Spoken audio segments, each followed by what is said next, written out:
Vote Rejoin EU. Vote Rejoin EU. There are loads of elections taking place in May in the UK. And in this video, I'm going to be talking to somebody who's representing a party who thinks it's a good idea for the United Kingdom to rejoin the EU. Hi, this is Crypto Rich. Well, I was going to say working with you to get rich crypto, but I'm not in this one. This is all about politics, and it has, over the last few years, I cover more and more politics, but I do occasionally do the crypto video. So please do subscribe, comment, like, share this video far and wide, because what's really great about this particular conversation is that myself and my interviewee do not agree, but we're committed to civil discourse, because that is what allows for democracy, debate, and growth and development. Hey, Richard, thank you so much for making yourself available. My pleasure. Thank you for inviting me, Rich. Great to meet you. Not at all, not at all. Now, you are a member of the Rejoin EU party. I did do an interview with the Rejoin EU a few years ago, and I was upfront then that I voted Brexit. You know, I made the mistake of being a Remainer once, but I soon corrected that error, right? I think we'll edit that to say, I voted Brexit, I made a mistake. I like the sentence up till then. We shall see. We shall see. Right? Because I said to your representatives that, you know, I voted Brexit. I'm up for a civil debate. Let's do that. And you're welcome to try and convert me to the dark side. We shall see. All right. So, Richard, do you want to say a little bit about yourself, where you're standing, and then we'll go into what the Rejoin EU stands for? Yes, my name's Richard Hewison. I'm currently the treasurer of the Rejoin EU party, and I'm not going to be part of the big excitement on May the 1st. I'm standing in a smaller by-election on May the 15th in Barnet. So anyone in North London who fancies coming up and flying the EU flag with us for a while, be more than welcome to join. Obviously, Runcorn is where the big excitement is. Our candidate, John Stevens, is standing there on May the 1st. So hopefully that will be quite an exciting election.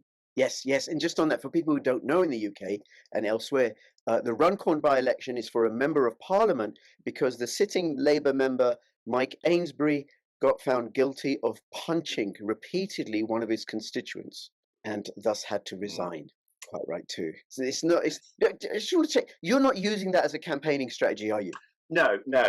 It's always really tragic when something like that happens, and the people who elected in good faith a representative just 9 months ago have to go to the ballot box to elect a replacement. I think it's quite sad, the circumstances that this has happened, but this is a parliament that so far has been terrified of by-elections. We have the Labour government who can't put anyone in the House of Lords because they'd be terrified to trigger a by-election, and we have the opposition under Kemi Badenoch who also can't put anyone in the House of Lords because she's terrified of a by-election, but no one can do anything about Runcorn, and it is going to be the first big test of both the government and the opposition. Yes, and the Rejoin EU candidate is John Stevens for Runcorn, but you're standing as a councillor for local government in Barnet. North Barnet, which is part of the Barnet Council, part of London. Yes. Okay, now what is the point? What is the point for you as a councillor? Because councillors don't get to say whether the UK joins the EU or not. That's such a great question, Rich. And to be frank, your question should actually be wider. And the question is, why is there a point in anybody standing in this election? Because Barnet Council has 40 Labour members and 20 Tories, and that's it. So whatever happens in this by-election is going to be business as usual for Barnet Council. But what it does do is it gives the people in Whetstone, in Barnet, the opportunity to have their say on the issues of the day. And let's be frank, I think most people focused on the big macro issues at the moment are looking at the impact of a trade war Donald Trump is organising against this country and every other country as well. We also have Putin and Russia still aggressively invading an Eastern European neighbour. Never was there more time to talk about the important collective security of our nation and our individuals within that nation. And that's why we want to stand wherever we can at the moment and just say, look, this is important. We need to start negotiating and talking with our European partners and allies because the world is crazy at the moment and we need to stand together and do something about it. And if you agree with us on that, then please vote Rejoin EU. But if you're asking me a more tactical question, what is the point of us standing in Barnet? Well, we have major council elections coming up in 2026, and the big parties are very paranoid about what little non-entities like our party and other, that's very rude to say, I know, but other parties similar are up to. And every time someone votes for us, they are causing the Labour administration to say, oh, perhaps this is an issue we should do something about. There's votes to be had in this. Perhaps this is an issue we should pay attention to. So that's why I would say to people, you can do far more by voting for us, or indeed any other party that has a particular view you are passionate about in by-elections, if you want to influence the people forming governments and opposition strategies. Okay, all right. Now, in Whetstone, with the 40 Labour councillors and 20 Tory councillors, Roughly. I imagine and I hope that Labour will get trounced completely. Well, to be frank with you, this is the third by-election Barnet has had this year, and the only surprise is that there's been no surprises. We had one by-election where a Labour councillor had to resign with a bit of a cloud over them, and Labour swept the board in that election, getting it back. We had another by-election where, very sadly, one of the Conservative members died. Reform were very optimistic that they were going to do well there, and once again, it was a Conservative landslide in that seat. Wow. And what's more, the percentages were exactly in line with where we'd expect them to be. The only real difference is this was before the big trade wars and the uncertainty over the economic environment really hit home. So maybe May's elections will reflect that, maybe not. We'll have to see. Right, right. Okay. Okay, I'm really, really surprised and disappointed because personally, I think this Labour government is, I think I'm going to say it, because this is about politics. Keir Starlin is worse even than Tony Blair with his draconian authoritarian measures, increasing censorship, the assisted dying bill, taking away parents' rights to home educate their children, all the sort of lots and lots of legislation that I disagree with. Well, I think I could probably say exactly the same as you and give you quite an opposite list of things that he's doing as well, which I disagree with as well. Bad government always comes with a large majority. I don't think we can really say the assisted dying bill is a government bill, because it's not. It's done by a backbench MP.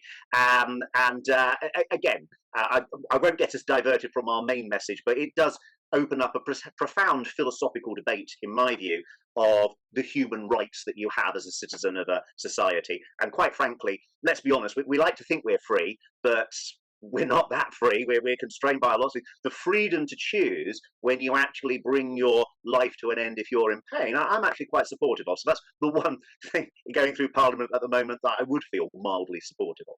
Okay, all right. Well, we're going to be careful that we stick to finding out about rejoining the EU, right? But then, when I interviewed John, maybe it was a couple of years ago, he said, "Look, we got one platform, which is that we want to rejoin the EU as quickly as possible."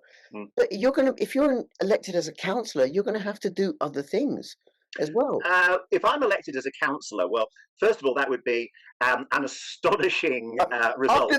After this interview, of course, it's going to happen. But it would be an astonishing result, which, quite frankly, would shape the politics of North London. Now, that might not sound big to you, but for the Labour councillors in North London, it would be a political earthquake if that would happen. And we are aware that in Barnet, three of the sort of new intake of Labour MPs are very, very keen, very enthusiastic Labour MPs. The government has their ear, so to speak, in terms of what the feedback they're saying, oh my goodness, rejoining the EU is massive in North London, would be huge, huge. And also, let's talk wider than North London. And one of the things you might not hear much is back in the London elections last year, there were only 6 parties out of the, I think it was 17 who managed to hold their deposits in London's assembly elections. And we were one of them. Yes, we were number 6 out of 6, but you wouldn't expect us to beat Labour, the Greens, the Lib Dems, Reform, and the Conservatives, would you? So coming in 6th and keeping our deposit is something that I think is actually quite credible. And what we're basically saying is, look, it's still an issue, and it's getting a bigger issue. The more the cost of living crisis starts smacking people's wallets, the more people start thinking about where their food and services are coming from, the more people realise the frustrations with their life, work and retirement plans in the EU, the louder this issue is going to be. And last election, we came 7th. That was back in 2021. This election, we came 6th and kept our deposits. So we're not reducing, we're actually increasing in terms of our voice. And that's one thing that I'm hoping that government ministers will start to hear. Right, okay. Well, I suspect that the current Labour administration, Keir Starlin, is very pro-EU and is going to align us with the EU anyway. So then why and should anybody vote for Rejoin EU? No, he absolutely is not. If I believed that, then I'd be out with my "Vote Lovely Keir" posters all over the place. But I don't believe that at all. Keir Starmer says just enough to try to make sure that his softer support within the party stick with him. He is not going to help us rejoin the EU. He has said no to the single market. He has said no to the customs union. All the things that were never really up for debate in the referendum in the first place. Forgive me for interrupting you. He said a lot of things and then done the exact opposite. Well, yes, except on this. This is the one thing that he has stuck to his guns on.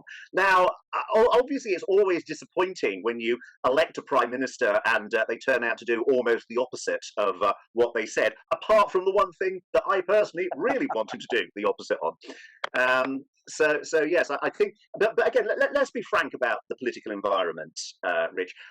I don't know what's going to happen in the Runcorn by-election, but I know it is going to be big. It is going to cause a big realignment and rethinking of where we are in politics. And quite frankly, I don't know what you think, but Keir Starmer is not going to be Prime Minister in 2028. He's not going to be Prime Minister probably in 2027. He's going to be out this year. He's going to be out this year. I don't think he'll be out this year, but I would be surprised if he starts 2027 confident of ending the year as Prime Minister. Yeah, I think he's not going to go into the next election for sure as the Labour Party leader. There's no way. He's too incompetent, too uncharismatic. He's destroyed the Labour base, and there's just nothing to it. People's lives have got poorer, considerably poorer, considerably less free. By destroying small businesses. Richard, I'm Muslim. I don't drink. I don't smoke. His idea of banning smoking in pub gardens, I'm horrified by, because it destroys people's liberty to associate freely without being surveilled. This again is an interesting one. As someone who in my young life had no option but to work in bars and was constantly exposed to secondhand smoke with all the health dangers whether I chose to or not, I felt that was an eradication of my freedom at the time. Now, the one person in Tony Blair's... let's talk about the indoors. The one person I really do have respect for in Tony Blair's government, the only person in my mind that actually did something to change society, was Patricia Hewitt, because she was absolutely uncompromising as health secretary in saying, no, all indoor smoking needs to be banned. It needs to be stopped. And I think what she achieved in that was a change in our culture. Now, when it comes to outdoor smoking, it is an interesting question of both liberty and also the message that we're sending to other people, particularly young people. Now, you don't smoke, I don't smoke, but we know it damages and destroys lives. Now, I am very liberal when it comes to what I believe people should have the right to do. I believe people should have the right to do anything whatsoever as long as it doesn't affect other people in a negative way and they are fully educated about the risks that they are taking. And that's what I think society has a responsibility to do, not to order people not to indulge in recreational pursuits that society feels is not appropriate, but make sure people are educated with the full facts and the full warning of it. And most importantly, that it's not sort of glamorized and made out to be something it's not when our young people are making up their minds about what risks they are going to take as they journey into adult life in the UK. So yes, I don't know what my view is on the ban of smoking outside. I'll tell you, Richard. Any view that you have that I disagree with, I'll correct. Any view that you're unsure about, I'll let you know what to have. So don't worry. Good thing you're here. Well, that's very kind of you, Rich. But you'll excuse me if I look at a wider demographic before deciding on that particular issue. All right. Well, I see that within the larger context of other actions that this government are doing, which is what it will do is destroy British pub culture. It's an erosion of British culture, and it will destroy another, I suppose, anchor of small businesses and all the ancillary businesses. And I see it also tied in with the workplace rule about stopping banter. You know, if I say something to my mate that you're offended by as you walk past, I only heard of that particular development today, and I'm quite confused on what's actually being proposed. Well, it would mean, for example, you know, if I take offence because you're with your mate having a beer and you say something that I find offensive and it hurts my feelings, then you get penalised, and so does the employer, my employer. That's the vague outline. So everything that Keir Starmer is doing, his Labour Party are doing, is this micromanagement of people's lives, which is inconsistent with English heritage. And I say English in particular because it has its roots back in common law, that we can do whatever we want to do as long as we don't cause harm to another, no loss, no fraud, no injury. I'm quite happy with that general principle. I must say I'm not persuaded by arguments that, oh, this is what we did in the past, this is our heritage, this is our culture, this is where we come from. I live in 2025 and I'm interested in what the world can offer me in 2025, and the advent of artificial intelligence and social media gives a very, very different environment in which we live and thrive, and so old rules just don't apply. And to be frank, I kind of would like to see a revolutionary government with a small r, in terms of one that will actively rethink where our culture is. And going back to the point that you raised about small business, if you don't mind me asking you, do you regard yourself as a capitalist, Rich? I don't know. I'm a social worker. I work for the local authority. Because fundamentally, capitalism is about, I mean, for better or worse, we voted to have a capitalist society for every single election I've ever known, and probably those before as well. We voted for a capitalist society, and capitalism basically is about businesses moving into niches that are growing and moving out of niches that are failing. And indeed, many of the arguments many purists were making at the time of the financial crisis is government shouldn't be there to rescue and save businesses. Businesses should survive, evolve, and move into niches that are appropriate. Now, if you're a capitalist, then I can't see how you would disagree with allowing small businesses to thrive or fall as long as it's a fair playing field. And let's be frank, what Rachel Reeves has done recently with national insurance is not a fair playing field. It impoverishes everybody. It impoverishes all. You know, so they're driving us towards becoming poorer and poorer and poorer and poorer, so that we'll own nothing, and they think that's going to make us happy. So, which is very similar to the policies being instituted by the European Union. Oh, that's not true. What policies are you talking about there, Rich? So let's take it back to the European Union, right? Because that's a good idea. Yes. But why? Why? Come on, seriously. Right. No, that's good. Okay. Well, there's 2 million of us voted not to. Well, let's look at the British public's vote in 2016, because it was a vote roughly of 4 quarters. 1 quarter voted to leave the EU, 1 quarter voted to stay in the EU, 1 quarter couldn't be bothered to vote, and 1 quarter didn't have the right to vote in the first place. And most of those quarter were the young people or the EU citizens living in the UK and the UK citizens living in the EU. So it was hardly a triumph for democracy and a way forward, 2016. And we started this by talking about compromise and listening to each other's views. Even I would acknowledge that with a vote that was roughly 50-50 in the referendum, we should have listened to both sides. We should have come out with a compromise, and we could have done that. Now, I put it down to bad government, and it doesn't really matter which bad government. We've had lots of bad governments recently. Bad government, which has given us the hardest possible Brexit, one that nobody actually voted for, that wasn't on the ballot paper. We were assured at the time by proponents from Vote Leave that we wouldn't be jeopardising our position in the single market, we wouldn't be losing our right to live and work in Europe, and basically we lost everything. Britain became known as an unreliable trading partner. The pound sunk by 20% in value, which has increased the import costs for all of us. So if we were arguing back then why we should at least rethink Brexit, then that would be my argument. You might be aware, do you remember the 2 other countries who had votes that suggested they might leave the EU in the dim and distant past before Brexit? Was it Ireland had a vote? Ireland, yeah, Ireland was one of them. Sweden was the other. Sweden, okay. I think it was Sweden. And basically, both of them voted to reject a particular proposition, which would have meant that they left the EU. And what both those nations did was they looked at that vote, sat back and thought about it, said, we need to talk wider about this. They explained to the population exactly how it was going to work, and they went back for a revote. And obviously, when they thought about what was actually going to happen, then they decided to stay in the EU, which I suspect, if Brexit had been properly managed, would have been exactly the result in this country. So if we argue it from the point of view of what should have happened in 2016, yes, we should have thought deeper. We should, once we have negotiated the exact route of Brexit, we should have gone back to the public and asked them. But we're not in 2016, we're in 2025. It's a very, very different environment. Let's talk about why some people voted Brexit. Remind ourselves, Obama was president at the time of that particular election. America looked like a very stable place. We all knew Hillary Clinton was going to be the next president at the time. America looked like a safe trading partner, and the idea of having a good, solid trading relationship with the US rather than the EU appealed to many people.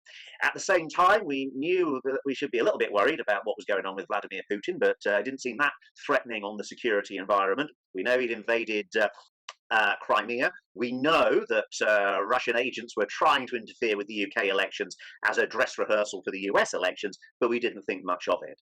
Now we're in a very different world. America is now the proven unreliable trading partner. People ask me, do you ever feel sorry for Keir Starmer? And largely no, but I have to say, when it comes to dealing with Donald Trump, I think I do, because you don't know where to deal. All you need or what you really need in these circumstances is the safe, stable trading partnerships that we had with our European partners back a few years ago. So yes, you're right, Keir Starmer does talk about working closely with the EU, but so far he is still sticking to his guns about keeping us out, and we have never needed more the support of our European allies than we do now in the face of the big threat from the West and the big threat from the East. Okay, now in terms of the big threat from the East, as you put it, right, Putin and what he's doing or not doing, right? I've been following Ukrainian politics since before the Maidan coup in 2014. Now, I'm not going to go there. There are things that you said that I have a different point of view on, right? Just want to acknowledge that for my viewers, right? I've done a lot of coverage about what's been going on there, and will continue to do so because I don't do a lot of macro politics and macroeconomic coverage on my channel. But just want to acknowledge that. So we'll park that. Then with regards to Donald Trump's trade wars, he's put what 20% on the European Union, but 10% on the UK. So then if we rejoin the EU, we got 20%. Well, I think that's a bit of a false analysis. Well, tell you what, Rich, I'll make you this offer then. You give me 5% of all of your earnings from anything that goes overseas on your videos. Now, that's twice as good as Donald Trump's giving you. So you should see me as a trade hero for making that offer. Obviously, what I'm saying is absolute rubbish. So basically, Donald Trump says, right, I'm going to punch the Europeans 20 times in the face, but don't worry, Brits, I'm going to punch you 10 times in the face. No, that's not how world trade works. World trade should work with negotiation with partners through the World Trade Organization if you have a default agreement. And of course, that's where we are with the US. We're pretty much on WTO terms at the moment. If you suddenly launch a tariff on a neighbor, it doesn't matter if it's smaller or larger than another tariff, you are launching an economic act of warfare on that particular country. And unfortunately, Donald Trump has chosen to do that to us, as he has with every other country. Well, I say he's chosen to do it with us. It's Wednesday now. Maybe tomorrow he'll have changed his mind and it won't be there. Maybe on Friday it'll be 104%. Who knows? What we do know is Donald Trump is an unreliable trading partner, and while Donald Trump stays in the White House, we cannot rely on trade with the US going smoothly, if at all. Sure. Okay. All right. Now, I think what it indicates is that he's out to drive a wedge between the UK and the European Union. And then when we have a world where you have the BRICS emerging, which are outside of the European Union and Western-based globalist structures, and I include the EU as a Western-based globalist structure, you have the emergence of China and Russia, and then the other BRICS nations and Africa, then doesn't it make more sense for us to align with that growing emergent bloc rather than this stultifying, bureaucratic, anti-democratic how is it mishmash? anti-democratic? We will come to that. We will come to that mishmash of increasingly authoritarian, unrepresentative leaders. Well, first of all, let's talk about representative leaders. And let's compare where we are in the UK with where we used to be in the EU. Now, back in the last European election in 2019, I could go along to my ballot in London and I could vote for my MEP.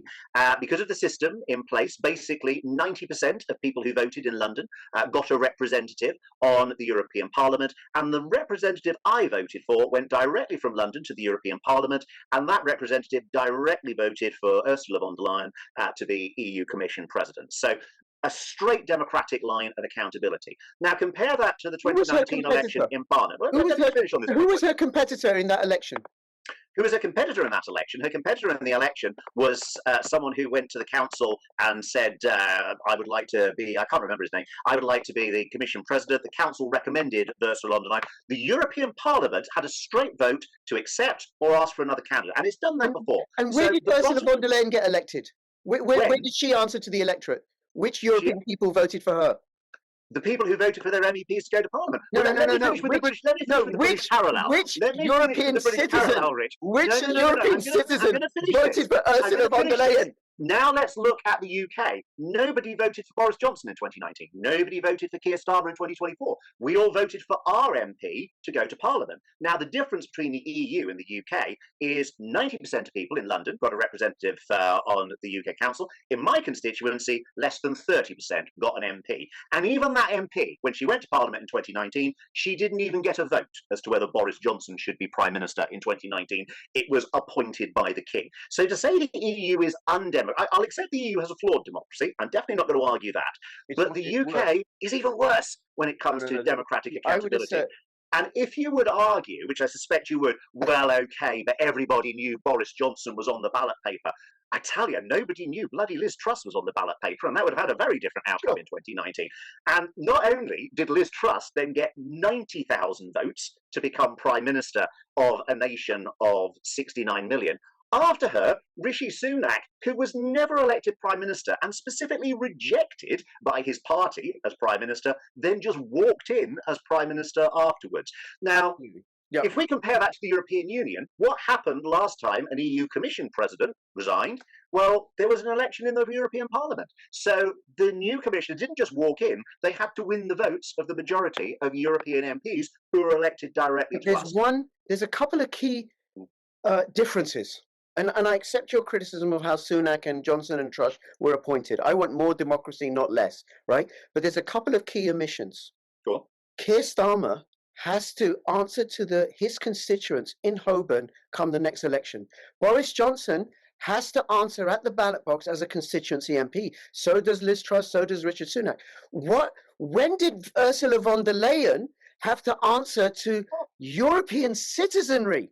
Every time she represents a policy to the European Parliament. Well, let me just follow up on that. That's one omission. Here's another omission. Here's another omission. No. Here's another one first. Okay, go on. You said that Keir Starmer is held accountable by the people of Holborn and St Pancras, and yes, he is. He's not held accountable by me in Barnet. In fact, he couldn't care less about people like me in Barnet. I don't know where your constituency is. So why should one out of 650 constituencies have the ear of the Prime Minister and the rest of us just go, shove it for the next 5 years? It's still more than Ursula von der Leyen does. She never has to answer because to the Ursula von der Leyen has to answer collectively to all of the MEPs. It's the same structure as the Soviet Union Politburo, where you have appointees and nominees by an unelected body, the European Council. Now, here's another flaw. Go on, let's go on to the next one.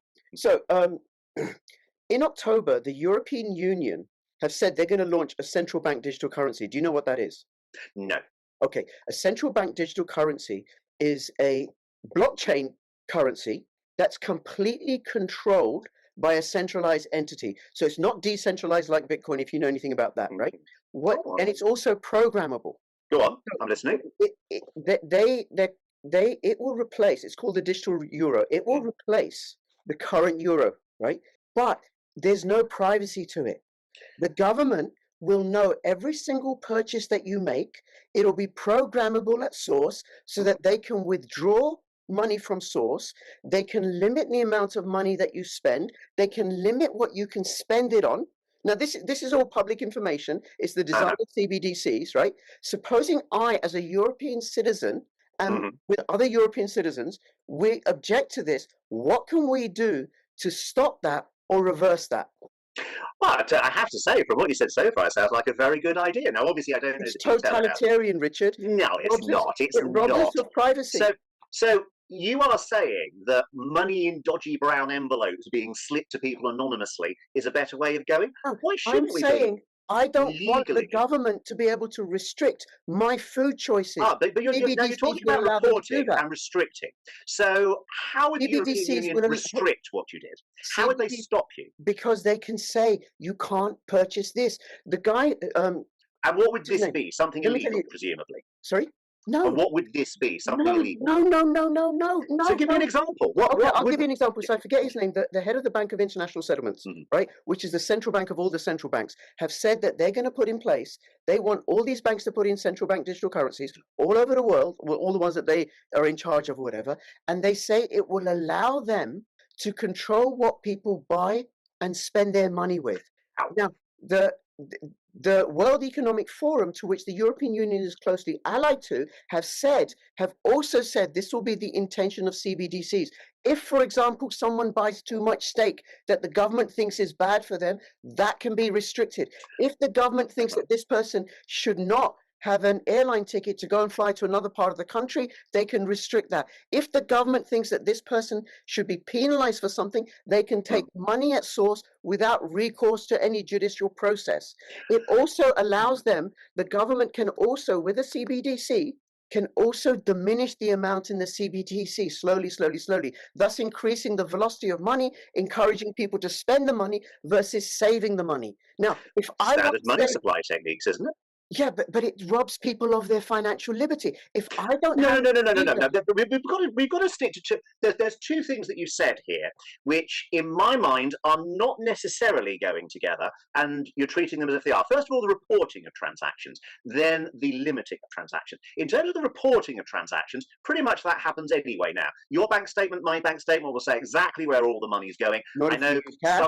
some of the racier companies I know disguise their names a little bit, but it's fairly easy to see what has actually happened. And indeed, I don't know about you, but my bank's constantly deciding it thinks I'm being defrauded and stopping my transactions, and till I give them permission to do so. So for administrative reasons, that's already possible. Now the question is, will they interfere and stop people actually purchasing various items? Now, if we're talking about illegal items, if we're talking about criminals using illegal transactions, for example, you gave the example of stopping someone flying somewhere. Well, if the authorities have reason to suspect that that person's about to commit a terrorist attack, then stopping their plane ticket would be an effective, hopefully last-ditch attempt at stopping that happening. Because I think, if you're honest, Rich, what you're concerned about here, and I share your concern, is not government oversight, it's bad government oversight. It's bad laws being passed. And when it comes to the people that we elect to the highest office in the land and entrust to make micro decisions with our lives, I share your concerns to a certain extent Right. So then about that. how can European citizens? So one is you're not. I don't think you're familiar with CBDC. So I invite you to look at both sides of the argument further, right? But because they're coming our way, the Bank of England is also developing CBDCs, right? As are other nations. Now, how can European citizens stop or reverse that process? Telling me step by step. Well, how could they stop it? Well, simply by electing MEPs to the European Parliament who would reject any Commission president who would go ahead with it, and who would only accept a Commission president. Okay. That would be how The next election equally. the next election is in a few years' time, right? Yes, In a few years' time. think it's. Do you know? I've now that we're not in the EU anymore, I'm ashamed to say I've kind of fallen out of touch with the electoral cycle a little bit. I think actually we've recently had one. I think it was cut last year, the year before. So it's certainly not before October, right? No, not before October. So then, assuming that it all goes to plan, the MEPs, what can the MEPs do to reverse it? Well, the MEPs demonstrated, I think it was 1999 that they forced Juncker to resign. I can't even remember what the issue was now. But basically, the European Parliament was so angry about the way the Commission was behaving, it forced his resignation and would only approve Prodi after he'd been thoroughly grilled by the European Parliament. So the MEPs can then vote for a person en masse that can then another party that can then do what the MEPs bidding. The MEPs cannot put forward legislation. No, but then the European Commission can't approve legislation. Hold on. You, as let's say you're successful as a councillor, then you're successful as an MP. You can propose legislation. We just talked earlier about a private. So can the House of Lords. So can civil services, both unelected bureaucracies, but it goes who have the same rights as the Commission. But the primary lawmaking body is the Houses of Commons. And they are not entirely true, but yes. They are primary. The House of Lords is secondary. Fair enough. The MPs can propose legislation and veto legislation. MEPs cannot do that. They cannot propose legislation and they cannot veto. But they can certainly vote it down. They can only amend what's put in front of them. If it's not put in front of them, then they can't change it. And then if they end up, if a commissioner is nominated who isn't going to oppose the CBDC. See, oddly enough, Rich, I agree with you on that point. And there's a solution. There's an easy solution. We need to rejoin the EU so we can go back in and we can make these common sense adjustments and proposals. No, because then we lose our say. So in Britain, if the British government puts in a CBDCs, we can, at the next election, vote in MPs who oppose the CBDCs, who can then propose legislation to get rid of that. There's no equivalent. There's no equivalent process in the European Union where the electorate where the MPs where the electorate have a direct say. It's all intermediated by these yes, there is, because the UK government would nominate 2 members of the European Commission, and those members of the European Commission. But those are intermediaries. Well, it's like saying civil servants are an intermediary. You don't think Keir Starmer's down in the basement of Downing Street writing out every bit of legislation. Of course he's not. We're not going to get into the bureaucratic state, right? However, the point I would make, Rich, and let me be clear here where I agree with you and I disagree with you. Is there a lot of bureaucrats who deal with business in the EU? Yes, there is. Are there the same amount of bureaucrats that deal with business in the UK? Yes, there are. Are the mechanisms slightly different? Yes. Are there some areas where I prefer the European system, some areas where I prefer the UK system? Yes. But they are both flawed systems fundamentally. And ultimately, it's only going to be a will to reform those electoral systems that I actually do had it. this conversation with John. He couldn't. How can the citizenry cause reform? Because unless people have a democratic voice peacefully, and the direction of the European Union is increased, just like in the UK, is more and more authoritarianism, more and more censorship, more and more surveillance, then how can people affect change without these intermediaries? That's a Politburo structure. You need intermediaries, surely. If let's say you were elected tomorrow and you wanted to put a bill to Parliament to regulate these cryptocurrencies at central banks that you're talking about. CBDCs, they're not CBDCs. I knew if I said the initials, I get them the wrong way around. So thank you for adding that. If you wanted to put a bill there, you wouldn't want to draft every single word of that bill. You would hand it over to legal experts to do it. And whether they actually came out with something that you agreed with, you'd then have to look at the fine details. So the point I'm making is there will always be intermediaries at some stage who are doing things at the behest of their political masters. It's whether they're actually using their position to distort or divert from what the democratic will is. That's going to happen anyway. But then what we lose in the European Parliament is this layer of direct accountability, because the MEPs cannot propose legislation, cannot veto legislation. So, I mean, if we had that in the UK, but I didn't tell you this, my kids never went to school. My kids were home educated, right? They're now 20 and 17, so they're well beyond that, right? And if the government puts through this children and well-being bill, which I do not agree with because it will take away parental choice to home educate. Now, we're not going to get into the details of that, but what could... No, I'm not going to go down that route. That could divert us onto a very long conversation. In a subsequent election is that Britons could vote for MPs who oppose that and want to give primacy back to the parents. Now, in the European Union, there's no process for that, where people can hold their lawmakers, to account directly at the ballot box. How do I vote out Ursula von der Leyen? How do you vote out Ursula von der Leyen? By voting for parties that won't support Ursula von der Leyen. That's an intermediary. No, it's not. I'll tell you how I can vote out. I'll tell you how people in Holborn can vote out Keir Starmer. Hopefully, it will happen at the next election. They'll be like, they won't vote out Keir Starmer, but Keir Starmer will be voted out as Prime Minister because people will elect enough MPs that Keir Starmer does not have a majority. Just as the European citizens will elect enough MEPs so that Ursula von der Leyen doesn't have a majority. That's fine. Those two things are parallel. But you're getting rid of this other important chunk that isn't present in the European Union.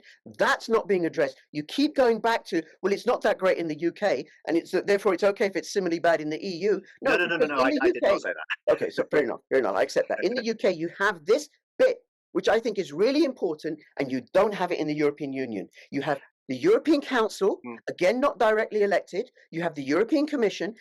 One of the things that the European Commission, Ursula von der Leyen has announced, they want to have a register of people's financial assets. They want to have a register. So, for example, moving to a wealth tax, I like it. Well, maybe, but any gold that you hold, any Bitcoin that you hold, why does the central government need to know every single thing? Well, if we address the philosophical issue behind that, how do you own something unless it's officially registered that you own it? Well, I don't, because I have possession of it. I have a gold coin in my pocket. I have Bitcoin in my hardware wallet. So if I was to say, I had that crypto rich round on a Zoom call. He stole my gold coin. There it is in his pocket. You can see we're in the same room. So, I don't need a central government register to validate ownership of something. We haven't had one before. And what it does is increases government overreach, government surveillance. I disagree. I'm comforted by the fact that my house, I am registered as the owner of the land on which my house stands. That gives me security. Now, do I want people to protections against abuse? So what are the protections against abuse if I can't vote them out as well? Okay, let's be. How would it be abused? Just a register. We're not talking about government shouldn't. I mean, individual MPs won't have a right to look at it. Angela Rayner can't look at your list of possessions. Those details I don't know. They've announced this. Something else they've announced that they're going to do is they're going to raise money for defense or war, whatever position you take with regards to Russia. by using people's private investments. Well, that's a bail-in. They haven't released details. What, you're going to take people's savings because the European Union is Look, broke? Rich, I have to say this. Our society, and again, I don't want to get too much onto my personal views. Our society needs a wealth tax, bottom line. If you don't tax wealth, then ultimately you're going to be doing this picking pennies here and there where you can. If you are, again, going There's back a to if wealth you are a tax, and then there's bail-ins taking money from absolutely. people's accounts, right? But also where people can't vote for MEPs to stop that process, who can then stop that process. Well, ultimately, they can because, No. and again, I want to just go back a little bit to what you were saying about how important you think the link is between government and constituencies in this country. I actually think that's a big weakness in the system.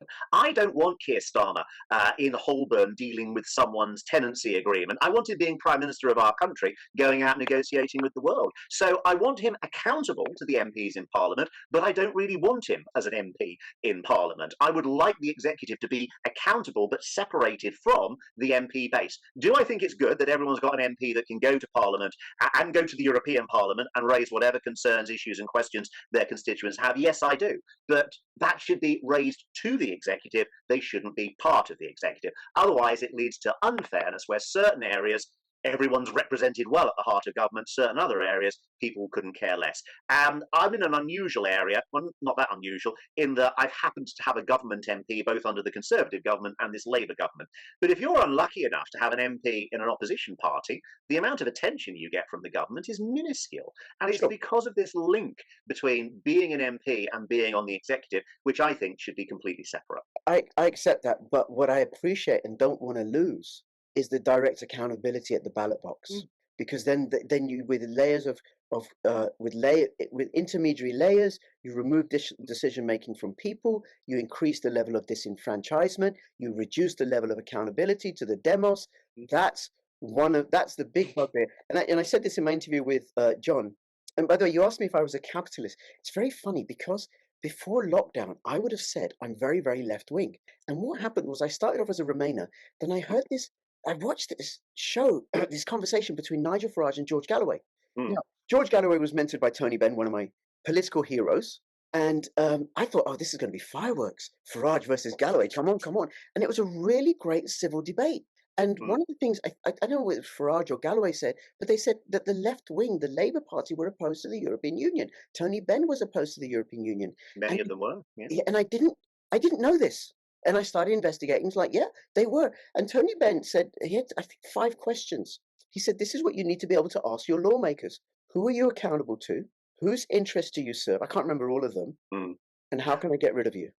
But those are 3 very important questions. And the thing with the European Union and indeed the UK Parliament, as much as we may debate the minutiae of the details of how doing it, the bottom line is the voters at the ballot box in both cases determine who is the leader. They don't Now, determine I Ursula von der argue. Leyen.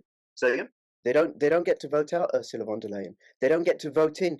Well, they don't get to vote out Keir Starmer, not for 5 years, and Sure, then they but can they vote can vote. They can vote him out in Holborn, and hopefully they will. in 5 years, but Yeah, they I won't. understand.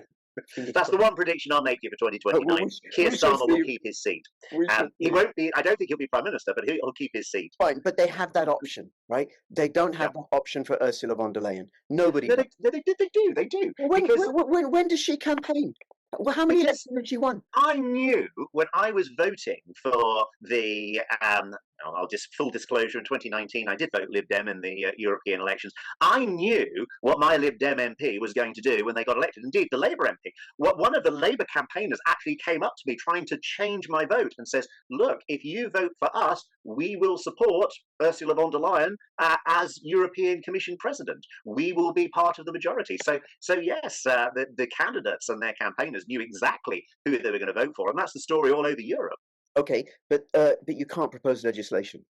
No, fair enough, fair enough. The originating chamber is the EU Commission. It is indirect, I will give you that. If you want to propose legislation, you elect to the UK your representative. They then elect the government if they have a majority in the House of Commons. That government then appoints commissioners to the European Commission, and that is the route, democratically, that legislation is proposed. I would prefer that it went directly to the European Parliament, But the European Parliament is an evolving body, and I'm hoping that we will get there Well, eventually.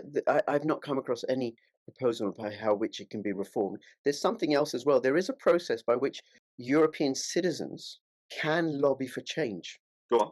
They have to get 1 million signatures across 7 countries in order to meet with a commissioner. Okay, I wasn't aware of that rule. But that's really, really difficult and impractical. And my Is it done electronically? Is it? Or is it going to be I physical? don't know. But if I was in southern Italy and there was something impacting southern Italy in particular, I have to somehow reach out to 1 million people across 7 European nations, some of them in very different conditions. Maybe some people in Sweden, what do they care? They're dealing with different issues. And only then will the commissioner meet with me. So it's designed to distill in, because it was made this way. It didn't happen by accident. I assert that it was designed to distill the voice of the people. I would argue that it's probably likely to make sure that the issue is a fundamental European one rather than local. It would be like, for example, an issue that affected, say, just the north of England in the UK. Yeah, you can do that, but it takes away happens that the people's... north of England at a particular time isn't represented by government MPs. It's very, very hard to get attention to that issue. Now, that's where I do like But the it UK makes it system of hard. things. It disenfranchises European people further, and particularly poorer European people, because they may not have the resources to be able to access If so you many are people. arguing that the European Union should make it easier for ordinary people to have their voice heard, I'm with you on that. I'm absolutely with What's you. the process by which that can happen? Well, the process by which that can happen is the UK rejoining the EU and our commissioners putting these proposals there. And quite frankly, if we want to influence European policy in any field or dimension, we can't sit out of the game. And at the moment, we are But the sitting other out of the game. commissioners can say, no, we don't agree, that's it. Well, they can, but that's just like if you elect your That- MP. The other MPs can say, no, we disagree, and that's Right. it as well. So And then that unfortunately, is any form of democracy. Well, no, because we have to go through these layers. The European citizenry don't get to hold their lawmakers to account. They have to rely on intermediaries. As a fractal, if you understand fractals, right? Like same patterns on different scales. I am a constituent in Whetstone, for example. I'm not, right? And I go to you and I say, listen, I want you to vote for this proposal. And here's a whole other bunch of people, and we want you to vote for this proposal. And then you don't. All right, well, come the next election, you're out, Richard. We remember, right? Well, the next election is only 11 months away, and I don't think I'm going to win this election, so it'll be a very quick turnaround. And again, it's not. I mean, this is we're getting into the whole philosophy here of representative democracy. You don't elect someone because they're going to have all of your views, all of your issues. In a representative democracy, you're electing someone on the basis that they will take more time than you can on virtually every issue that comes before the particular body, be it the local council, the national government, the EU Parliament. They will take more time to research diligently, and they'll perhaps have the same values as you have when they make those decisions. Sure, there's also the representative argument, where as an individual, if you are being shortchanged by services you're getting, if you are being unfairly treated in a way that the government should act, they're a reporting channel that gets that into the system. But fundamentally, with a representative democracy, the idea is you are delegating the decision making to somebody you kind of trust on your behalf. Yeah. And you mentioned the issue earlier on about, and I'd like to go back to that issue. I'm going to get the initials wrong again, so I'm not going to say them, but the four CBDCs. You feel very passionately about it, and you could start your own party. You could start your own party like we did, and you could stand for election. And again, I say this with love and kindness. I suspect you would manage to get very few people to sign up and say, yes, that's my big issue. Even if it was fundamentally affecting their standard of living, it would be very, very hard to communicate that message. But what you could do is you could take enough votes in some marginal constituencies so that the government parties are saying, oh, God, this is annoying. It's like the Greens.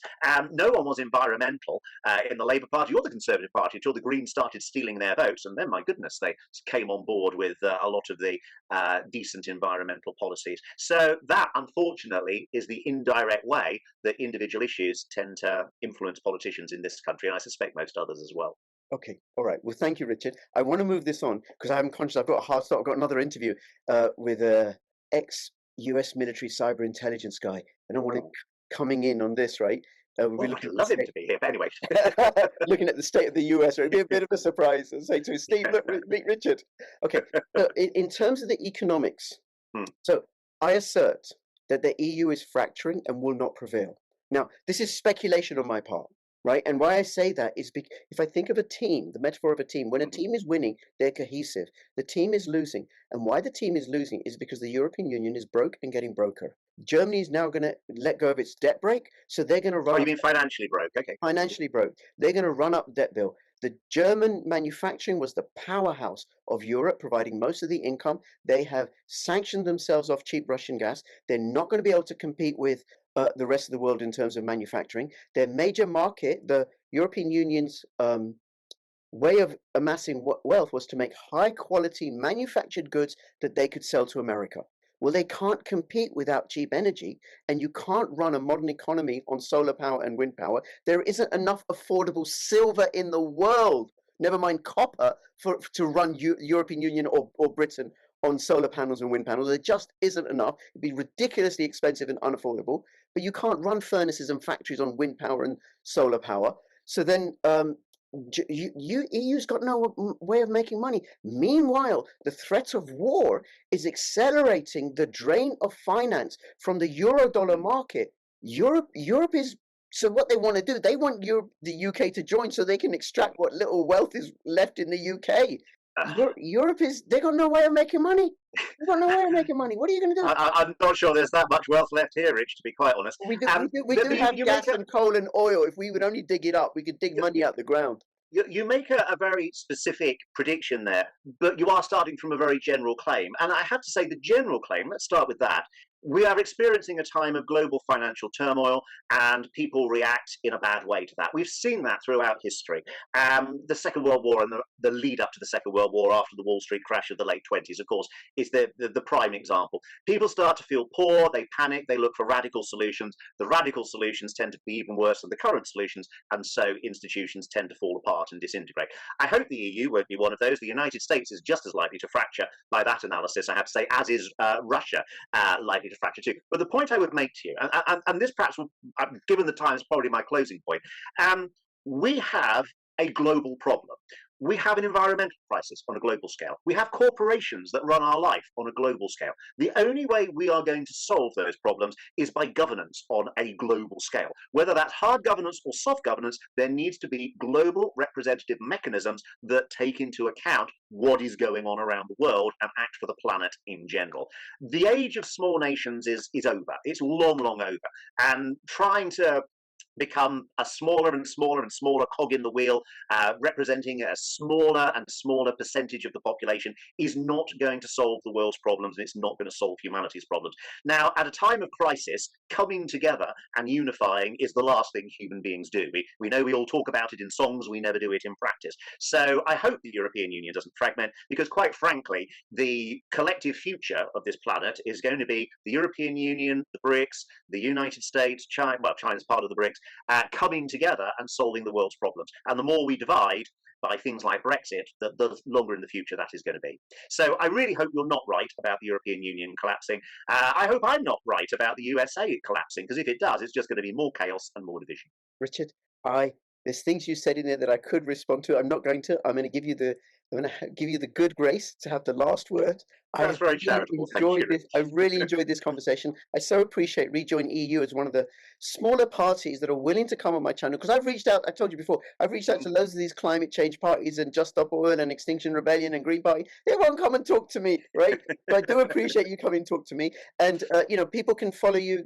I'll have the links to the Rejoin EU website. That's great. And the X channel. And then, if people are in Whetstone and you want to, in North Barnet, there'll be millions of people from North Barnet watching this. They can go and support your campaign. Should they? If there's millions of people in Whetstone watching this, then there's electoral fraud on a massive scale going on, and we'll have no part of that. Thank you.